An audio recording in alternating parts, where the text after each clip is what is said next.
Alright, Shalom. Shalom. First and foremost, before I begin, I'd like to give all praise, all glory, all honor unto Yahweh, Bahashem Yahushai, Bahashem Machar Kodash. Double honors unto the apostles and elders of great soon. As always, I say Shalom unto the elect. Right? It's your brother here, Isaiah. Going back to you with another video. Lord will, it is edifying. Right, what I wanted to touch into here is the how you say,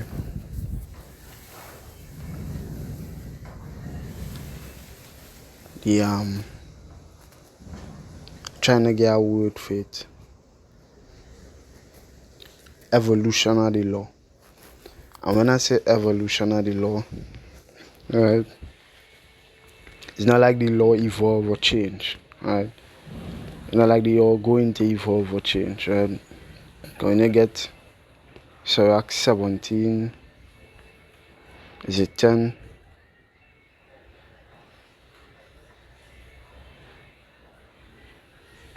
Salakia. Baruch 4 and 1. Right. Is it book of Baruch, chapter 4, reading verse 1?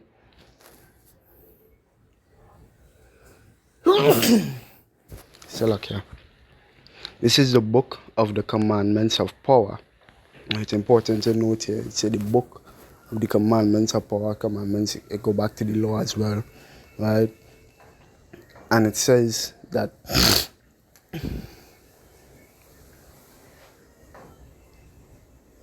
right, the book is the commandments of power, which is the law. Now, this book, it begins with Genesis, right? What I wanted to get into here is the evolution of the law from how it was given in the beginning, how it was given unto us, you could say, from Moses, the Mosaic law, right? It's written on tablets of stone, written down in notepads, jotted down in books. We have it in books now, right?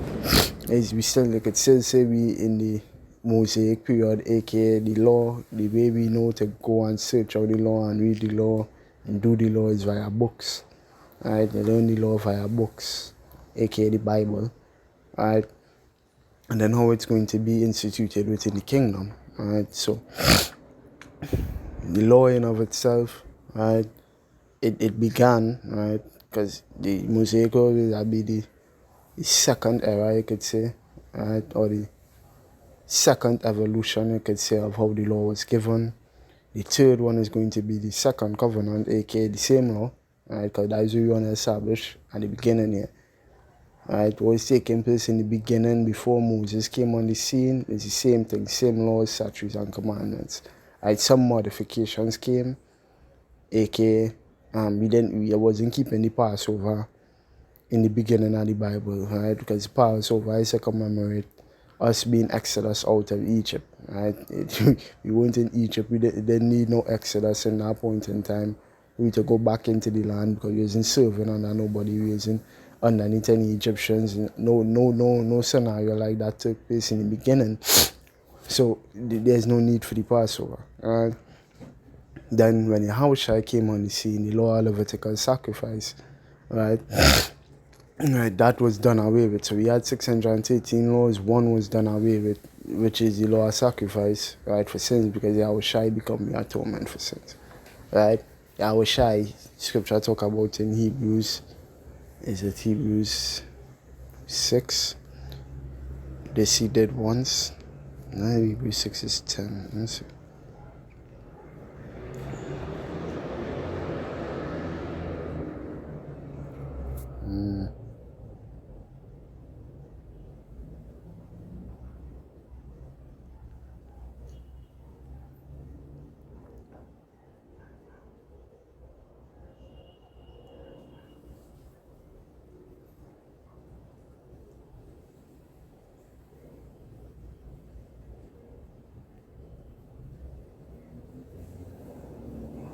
Right. Hebrews 10 and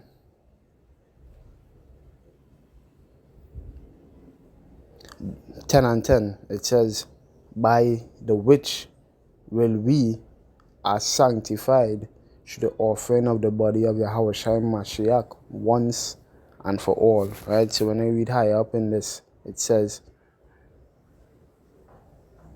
but in those sacrifices there is a remembrance again made of sins every year.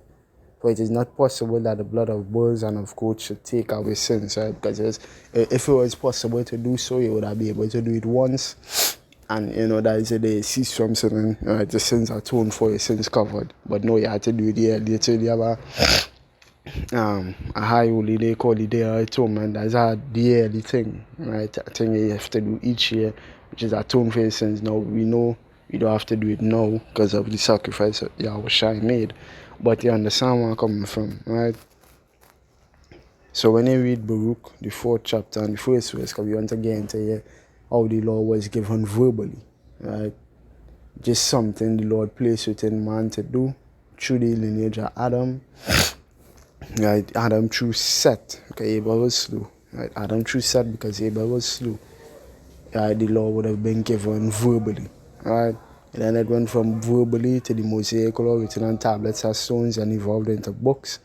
Now, and then the third evolution of the law, the same law, going to be written within your inward parts. Right?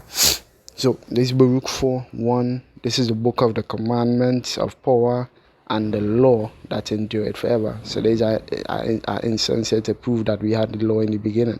Right? Because when you say forever, something which was forever can't come into play.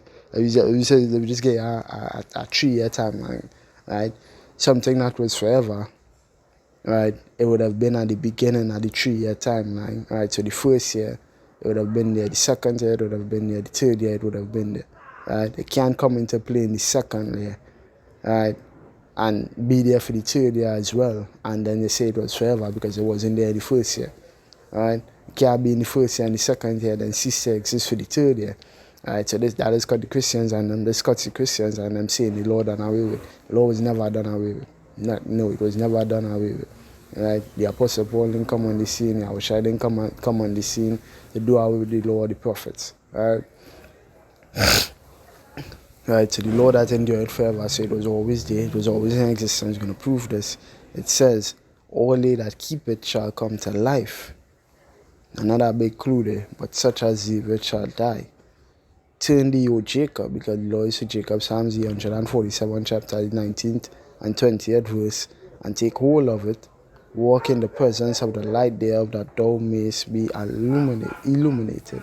It says, give not thine honor to another, nor the things that are preferable unto thee to a strange nation. O Israel, happy are we, for the things that are pleasing to power are made known unto us. Alright, so you want to scrutinize that first verse. The points I really wanted to hit is the law that endured forever. All they that keep it shall come to life. So right, I'm gonna go now to Genesis 2nd chapter and reading right. Or Salaki, I wanna go to even before that. Right. When you read Sirach 24, right? We start at 23, right? And then we go back to the top. I'm gonna read 23 in another verse. Salaki, another translation. It's when you read Sirach.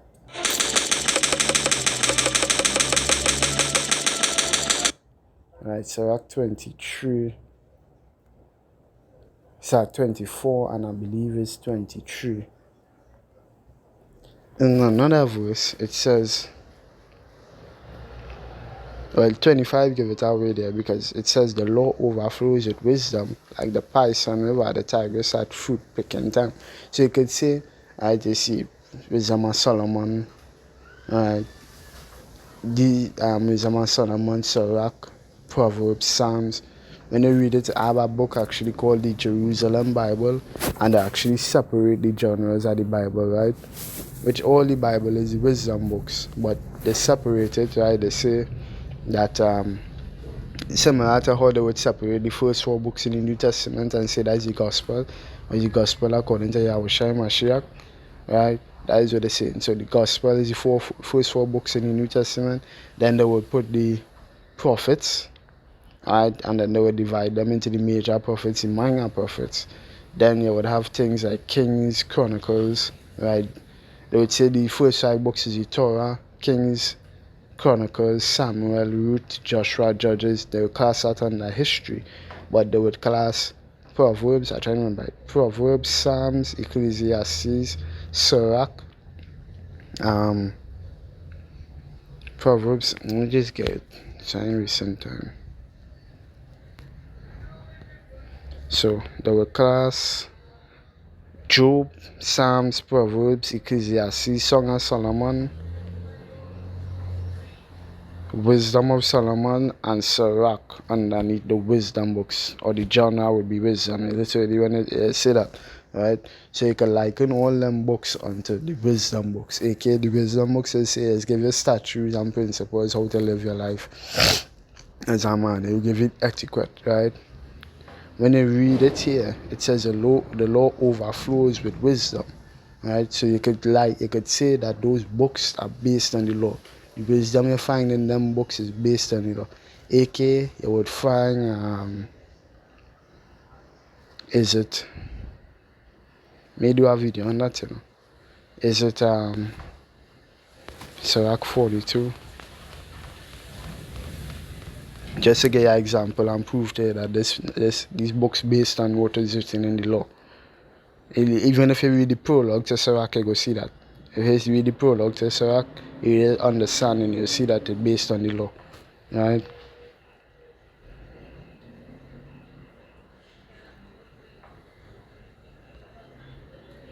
Right, Sirach 42:9. Although he will not let his daughter know it, a father will lie awake at night worrying about her. If she is young, he worries that she might not get married. If she is already married, he worries about her happiness. So let me see how it reading this. Just to bring my point across. Sirach 42:9. Right. The father waketh for the daughter when no man know it. The care for her take it away sleep.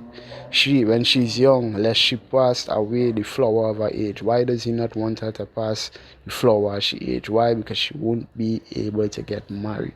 Where you can get that? That is in the law. Deuteronomy, the 22nd chapter, right?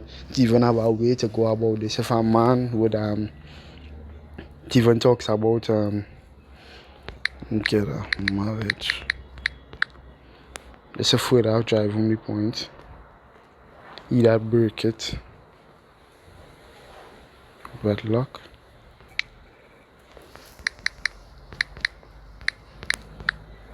Right. So Act 23:18, a man that breaketh wedlock, saying thus in his heart, who seeth me?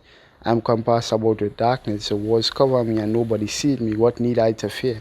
The Most High will not remember my sins. Right. So literally have our law, Deuteronomy 22nd chapter, going into this. Right? You're not supposed to defile wedlock. You're not supposed to sit down and go with a virgin, pop shit, take your virginity, sit down and see why I know you're feeling this girl, I don't really like this girl all too much. Alright?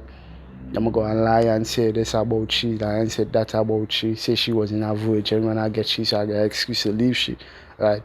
Literally about way and a procedure according to the law, how you're supposed to go about dealing with that matter, aka the parents supposed to have the bed sheet in which you pop she on, right, the blood stain bed sheet, to be presented to the elders of the city, right? When you present that to the elders of the city, them supposed to say, well, alright, this prove that she was a virgin when you meet she. Where the sheet come from, right?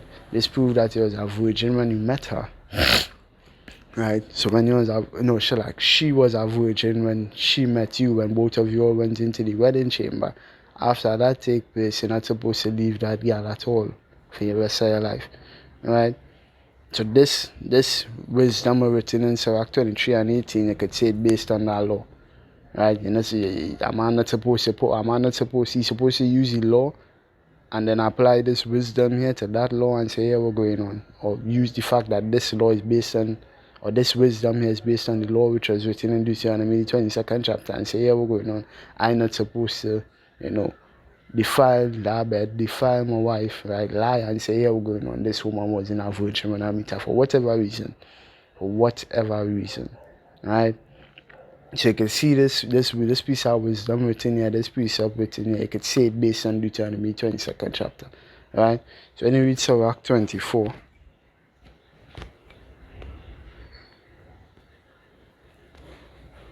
Sirach the 24th chapter and the 23rd verse says it really say these words plain.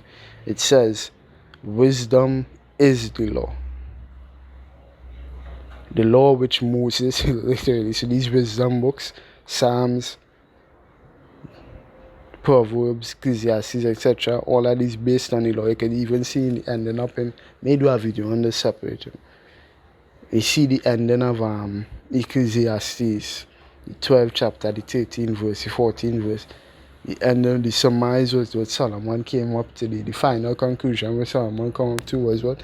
Fear the Most High and keep His commandments. Why? For the Most High shall bring every work into judgment, whether they be good or evil. Right, so you see in here with Sirach 24 and 23, wisdom is the law which Moses commanded us to keep, the covenant of power Most High, the inheritance, the possession of the synagogues of Israel. You can even see that in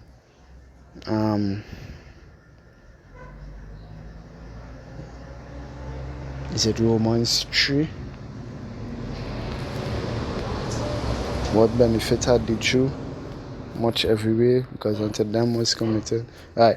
What advantage then had the Jew, or what profit is there of the circumcision? Much every way. Chiefly because that unto them were committed the oracles of power. Right. So the laws, statutes, commandments was placed with the Jews. The Jews are representative of the nation of Israel. Right. So now, with that being said, all of that being said, my point being made, that the law existed forever. Right, the law was although it was in written, and they didn't have that whole Exodus period with Adam. The law existed forever. I'm about to go into that now. It says,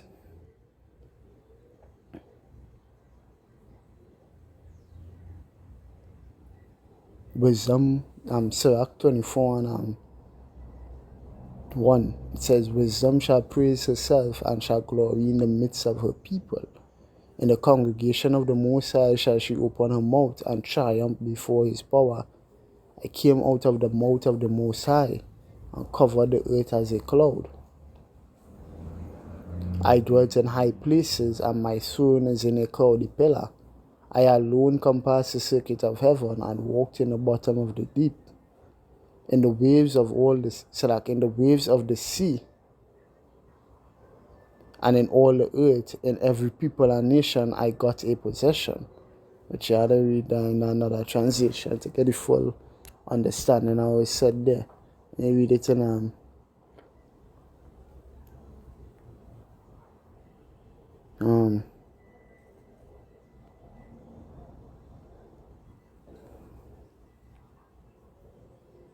bring it up side by side here. Bring it up side by side here. Right, verse 6. In the waves of the sea, in all the earth, and in every people and nation, I got a possession. Meaning, wisdom has dominion over all the people of the earth. Right? It says, I looked everywhere for a place to settle, some part of the world to make my home. So where would wisdom dwell? Where would the knowledge and understanding, the law of the Most High, as you read in the 23rd verse, where would this dwell? Then the Creator, Yahweh, who created the universe, told me where I was to live. Make your home in Israel, He said, the descendants of Jacob will be your people. Right? Verse 9 in the KJV, it says, He created me from the beginning. So if wisdom is the law, and wisdom was created from the beginning, the law was created from the beginning, before the world, and I shall never fail. Never going to fail. The law never going to fail. It was there from since the beginning. Right? So now, going now to tie this all together and prove that this took place in Genesis. So it's throughout the book, right? The law was ever present. When you go to verse 7, Genesis 2 and verse 7. It reads, "And the Lord Yahweh Shem Yahshua formed the man of the dust of the ground and breathed into his nostrils the breath of life, and man became a living soul." So to get more understanding concerning what was done there, go to Second Ezra, the fifth. Is it 3 or 5? Right, Second Ezra 5, 3 and 5. Right, Second Ezra the third chapter, reading from the fifth verse. "And thou gavest a body unto Adam without soul, which was the workmanship of thy hands, and didst breathe into him the breath of life." Right? So when you read Baruch, back to Baruch, the fourth chapter, and the first and second verse, it says, "What the law is the breath of life." Literally, like in the law is the breath of life. Right? That will make him living before the Most High, sentient in a spiritual sense. Because yes, man was walking upon the face of the earth, man was dwelling upon the face of the earth at this time. And they not literally when you say he made Adam, form Adam from the dust. So the first time Adam was there, Adam was always there. But what took place is what? He gave him knowledge, wisdom, and understanding above all the creatures and beings in the planet at that time. That's what he did. It says, and I was made living before thee. So more understanding concerning this when you read John the 6th chapter. Remove this. When you read John the 6th chapter, the 63rd verse, it says, "It is the spirit that quickeneth," right? Quickening here means to bring it to life. Like a scripture I make mention of Proverbs 21 and 16. The man that wandereth out of the way of understanding shall remain in the congregation of the dead. Scripture talk about in Revelation the 11th chapter. The spirit of life from power entered into them, and they stood up on their feet, because they was in a dead state before that. Right? So how the spirit of life from power entered into you via these words? It says, "It is the spirit that quickeneth, the flesh profited nothing. The words that I speak unto you, they are spirit and they are life." They are spirit and they are life. That is what the words which the Most High spake unto Adam, which he did via his prophets. Right? Hosea 12 and 10, Hebrews 1 and 1. Right? Where the Most High was communicating with Adam at that point in time was via the prophets. Right? The words they were speaking unto him, probably there was the statutes, the commandments. Right? That is what make Adam living before the Most High. Right? So you go back now to Genesis, Second Ezra 3 and 6 now. It says, "And thou leddest him into paradise, which thy right hand had planted before ever the earth came forward." So what take place here now? Lord put him in the Garden of Eden. So now we know earth in the Hebrews Aratazah, that speaks of the land. Eden speaks about the entire compass of the earth as known here as paradise. Eden goes back to paradise. Or Idan goes back into paradise, and paradise is the whole earth. And the Garden of Eden, the garden that was in Eden, which the Lord planted within Eden, is Jerusalem. That references Jerusalem. References the fertile crescent, that land which the Lord gave Adam to govern over. That is where he was ruling the earth out of. The place where Adam was ruling the earth out of, we're going to rule the earth out of again in the near future. That is in Jerusalem, the fertile crescent, right? It says, Sirach 24 and 11 even tells you that he settled me in the beloved city and gave me authority over Jerusalem. And wisdom was talking from since the beginning. So how would how we settle in the beloved city and gave him authority? That's Adam is speaking of. Adam was given authority and power and dominion to rule the earth out of Jerusalem. It says, verse 7, "And unto him thou gavest commandment to love thy way, which he transgressed, and immediately thou appointest death in him, and the generations of who came nations, tribes, people, and kindreds out of number." Right? So when they go now, because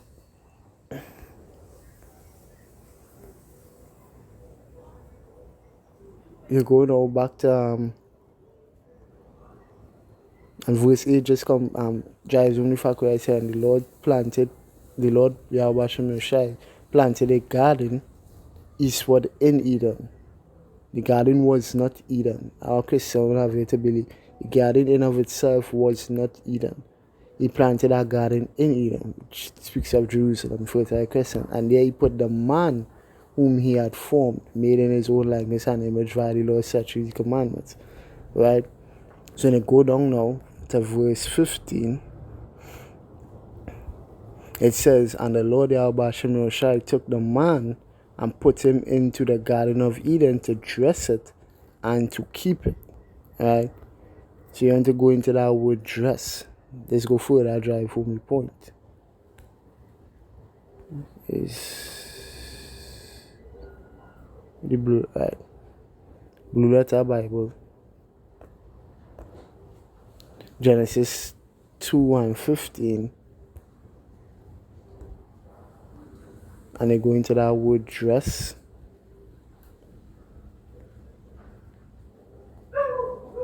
It says I bad, right? To do service. It says to work, serve. To labor, work, do work, to work for another, serve another by labor, to serve as subjects, to serve Yahweh Hashem Yahushai, to serve with Levitical service. To serve with Levitical service. And they go now and they cross reference this. They're going to carry away.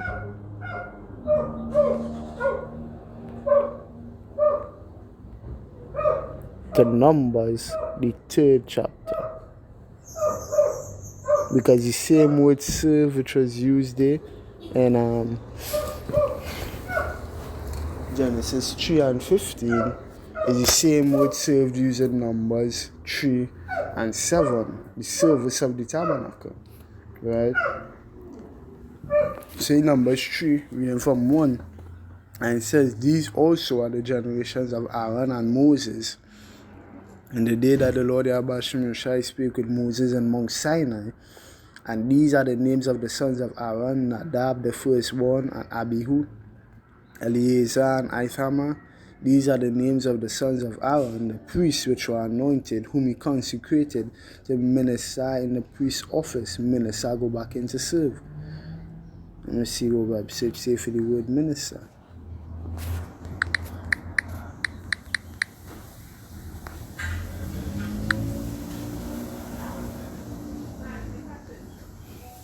To attend to the needs of someone. Listen, let me see what it's saying in the Etab online. It's supposed to go back to serve.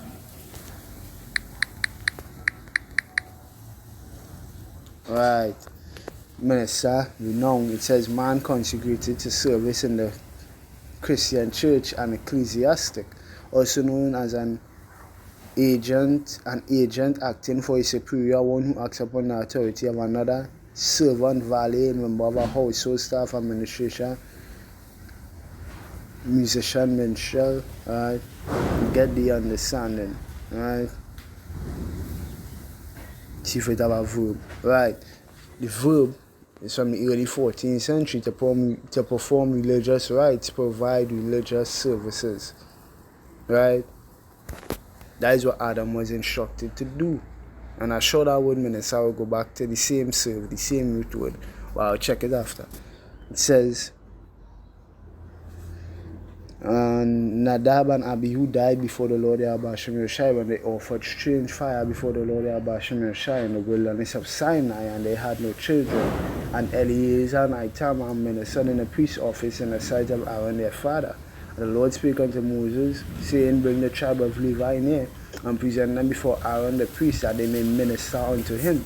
And they shall keep his charge and the charge of the whole congregation before the tabernacle of the congregation to do the service of the tabernacle. This is what was done with Adam. Of course, it won't be done the same way, because there are no such thing as the Levitical line at that point in time.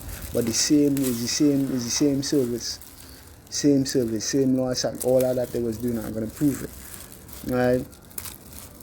So now, I want you to go into that word. Go to number 3. I'll go into the word minister and see if it go. If it had the same root word.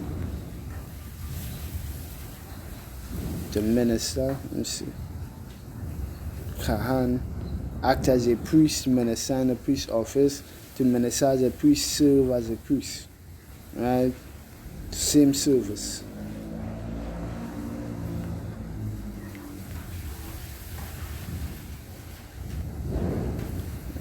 Then go back to the same thing, but same services was commanded to do. So now, to go to Genesis, to drive home a point, to go to Genesis, the 4th chapter. Right, in Genesis 4, reading at verse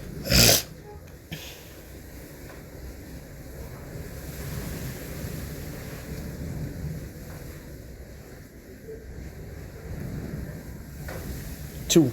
And she again bare his brother Abel, and Abel was a keeper of the sheep, but Cain was a teller of the ground. When did that word keeper?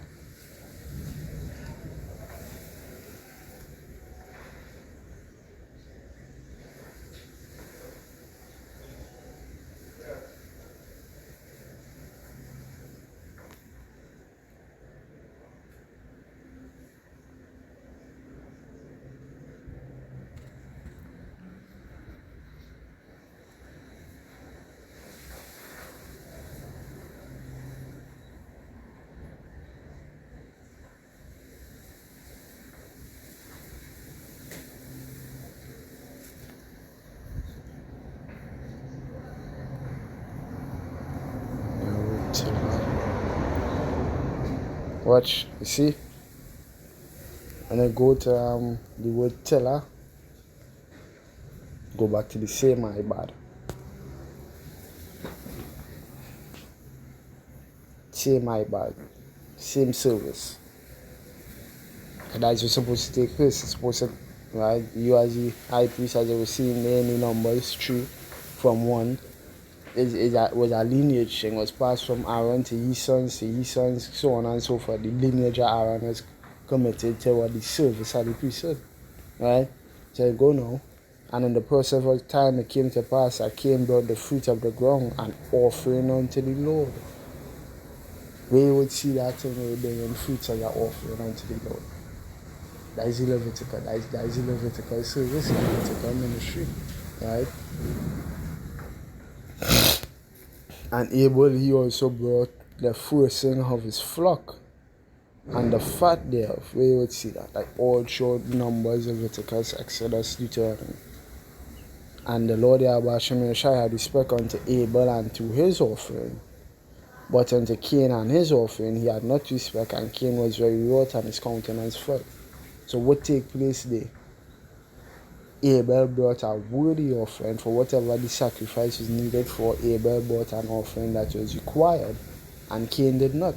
Because when you read 1 John 3 and 12, it says, not as Cain, who was of that wicked one, and slew his brother, wherefore did he slew him? Because his own works were evil, and his brother's was righteous.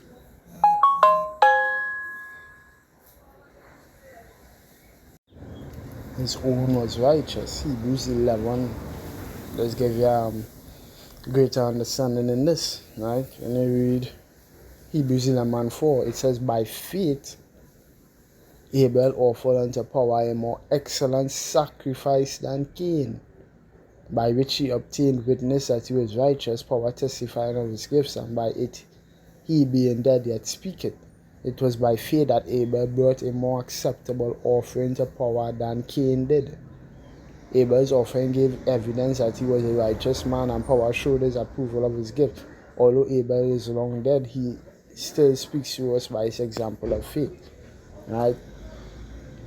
So you see, the Lord's sacrifice is present there. Right? And you go to Genesis. Is it 5?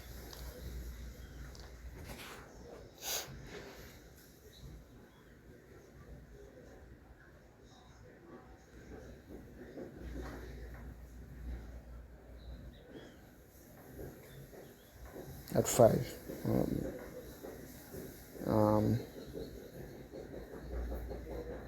Is it I'm looking for where?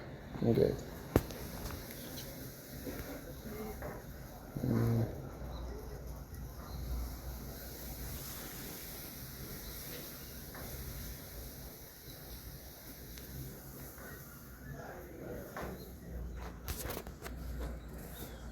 clean, unclean.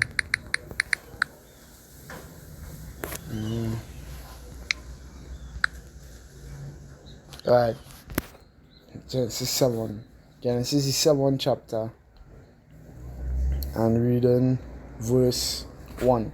And the Lord Yahweh Shemeshai said unto Noah, Come thou and all thy house into the ark, for thee I have seen righteous before me in this generation.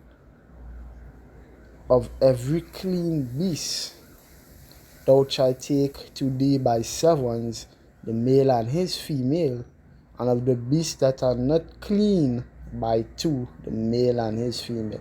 So one pair of unclean beasts, 7 pairs of clean beasts. But then the question begs to differ. How would Cain, or Salak, I said Cain, Salak, how would Noah know to differentiate them? Because the law of clean and unclean beasts came into play is it in Leviticus 11? Right. Leviticus 11 chapter. And the Lord spake unto Moses and to Aaron, saying unto them, Speak unto the children of Israel, saying, These are the beasts which ye shall eat among all the beasts that are on the earth. And then they begin to decipher which is clean and unclean. The requirements of clean is whatsoever part of the hoof and is cloven footed and chewed the cud among the beasts that shall eat. That is clean. Everything else, if it don't meet this exact requirement, you can't say it clean. That's concerning beasts. So my thing is this: how would Noah know to differentiate that if the law wasn't existing here? Another one.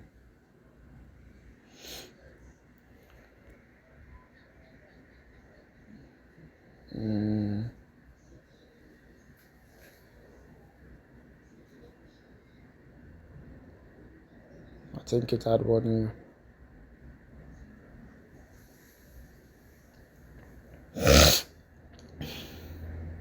Right, the altar. This is right here. Noah proven here that the law was present.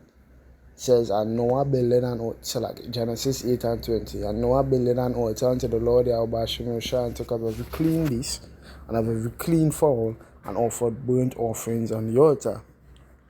I don't think we need to get an example in Exodus, Leviticus, Numbers, or Deuteronomy. It says, and the Lord smelled a sweet savor. But read through it, you must see one. It's the exact same thing here. Offering of a beast unto the altar for the Lord and burning the fat there, so the Lord can get a sweet savor, and he knows where that come from. Okay, if the law wasn't present, how would Noah know to do this?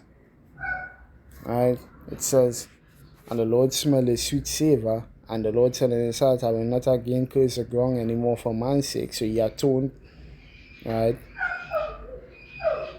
The Lord removed the curse after a sacrifice was offered. You see that? Like with Miriam, then a sacrifice had to be offered for she to, for that curse of leprosy to leave she. Come on. For the imagination of man's heart is evil from his youth, neither will I again smite anymore everything living as I have done. Right? Trying to remember another one.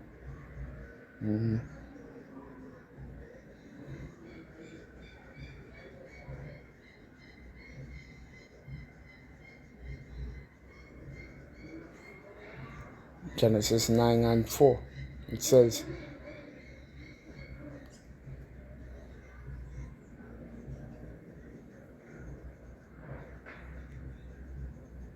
nine and from 2. It says, and the fear of you and the dread of you shall be upon every beast of the earth, and upon every fowl of the air, and upon all that moveth upon the earth, and upon all the fishes of the sea into your hand that they delivered. Every moving thing that liveth shall be meat for you. Now we know not every single thing no animal was eating no snake. Right? Because go back just the chapter before, you see that it's a clean beast which Noah was offering unto the Lord, so you won't eat an unclean one. Even as a green herb have I given you all things, right? So similar to like how the diet at this time would be plant-based, right? It would be plant-based. But the Lord upgraded the diet to the point where we could eat meat now, we could eat animals now. And what animals would I eat? Leviticus 11 give you the requirements of what animal you should eat. You think the Lord make up that on the spot? No, that was since the beginning. But the flesh with the life thereof, which is the blood thereof, shall ye not eat. Which part is it? There is in Leviticus.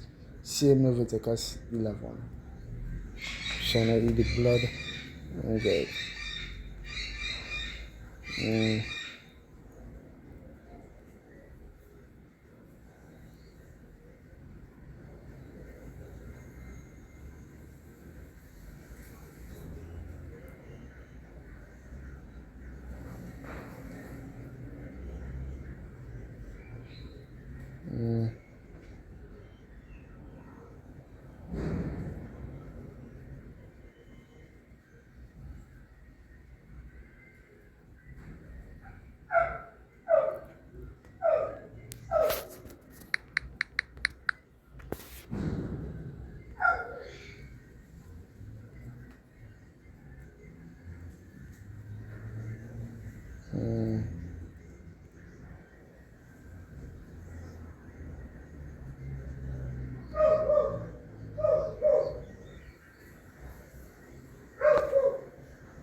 Right.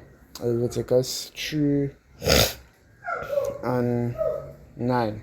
And shall offer the sacrifice of the peace offering and offering made by fire unto the Lord Yahweh Shem Yoshai. The fat thereof and the whole rump it shall be take off it shall he take off hard by the backbone, and the fat that cover the inwards, and all the fat that is upon the intestine.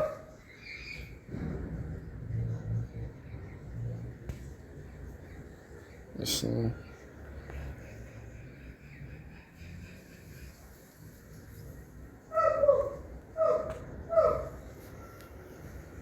Leviticus 3 and 17, it shall be a perpetual statute for your generation, showed all your dwellings that ye eat neither fat nor blood. Same thing mentioned in Genesis 9.